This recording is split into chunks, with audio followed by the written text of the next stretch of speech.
Hi, my name is Oleg and I'm the CEO of BUBL, and this presentation is done with our art director, the artist, Pecha Kucha, who's also present in the hall, so we'll have the opportunity to ask him questions if you have any.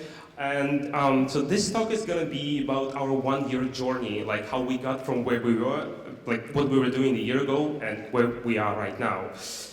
This is us, exactly 1 year ago, and I was standing here at this station presenting a new brand called BUBL, and we set up to make a series of apps which would look completely different from what you can expect from a kid's app, but it was not different for just being different sake, it was different because we had a vision. So we took a digital art approach, which means that the viewer is also an author, so that the kids could also create something through play. And we wanted to use as less specific imagery as possible, so that leave the room for the kids' imagination. And we want our apps to be a part of this universe. And I'm not talking about the characters or story, but more like the visual language.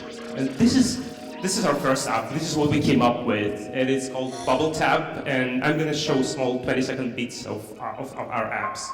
And this is a digital rattle toy where you give it to kids, and they just basically, wherever they do, wherever they tap, it's like it reacts somehow. And BUBL Tab is basically an interactive video art for kids. And I have to tell you, it's also good for parties for grown-ups, so you can try to use it. It was covered by Fast Company, and it was generally it was an app for small children, for babies, and we found out that parents are not that comfortable with that. So we set out to make another one. And this is the very first version of BUBL Draw. This is our darling. It's an app where you get to draw with music, and it's an ultimate BUBL app. It's a sandbox where kids get to perceive the connection between color, sound, and form. And at the moment, there was no specific imagery in that app. And at that point, I met Verena and Moritz, and they gently proposed, don't you guys want to introduce real-life topics into your apps? Make them about something, but, touch it with your style. And this is how a coined phrase, Bubble Touch, was born. And we did. But of course, we did it the BUBL way. This is BUBL Gelato. So we made an app where you get to make an ice cream and music at the same time. And I remember standing here showing this and asking Verena, is that what you meant? And she's like, no, not at all. But Gelato was actually featured and became one of our most successful apps, and it recently made it to the Pinterest for the App Store, alongside with Toka Hair Salon. It made it to the best of 2014 in the App Store, along with BUBL Draw. So then we decided to make, dive into the educational, make an educational app.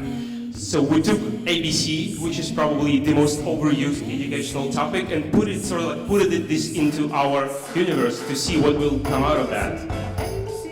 This is what happened. And ABC was abstract. It was probably too abstract. We love it, and Verena thinks this is our best app yet, but this is our weakest. In terms of sales, I have to say this is our weakest app. So this has become a turning point where we had to know, what are we going to do next? We have to decide how we're going to make it more, accessible. So here comes Talking Faces.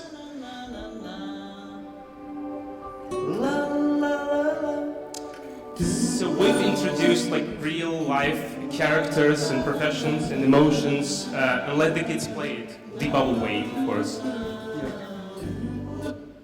So it was sort of a transitional app for us because we were stuck in between these two needs. Well, A, we needed to keep the BUBL design language, which is 2D, abstract, geometric forms and so on.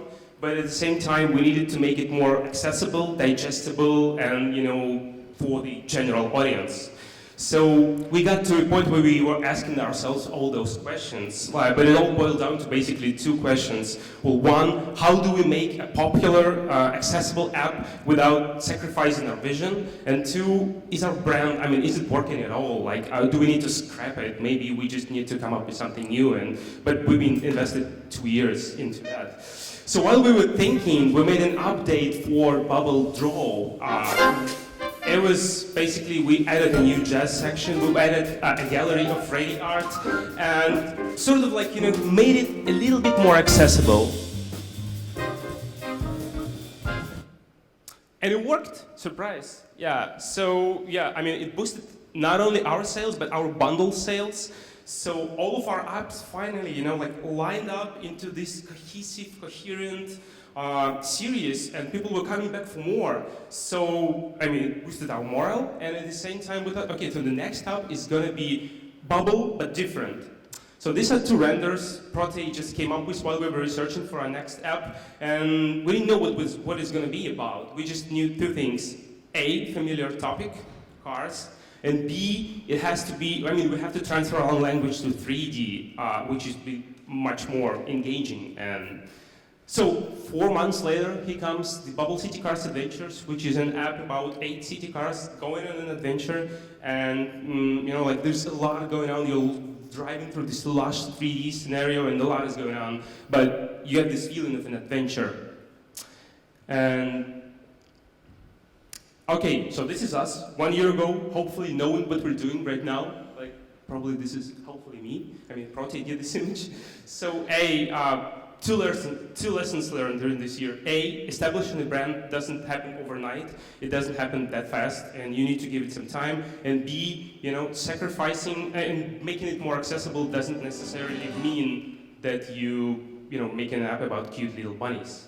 So right now I'm going to hijack the system, and I'm going to play a full version of our trailer of the app, which we're showing exactly 1 week later.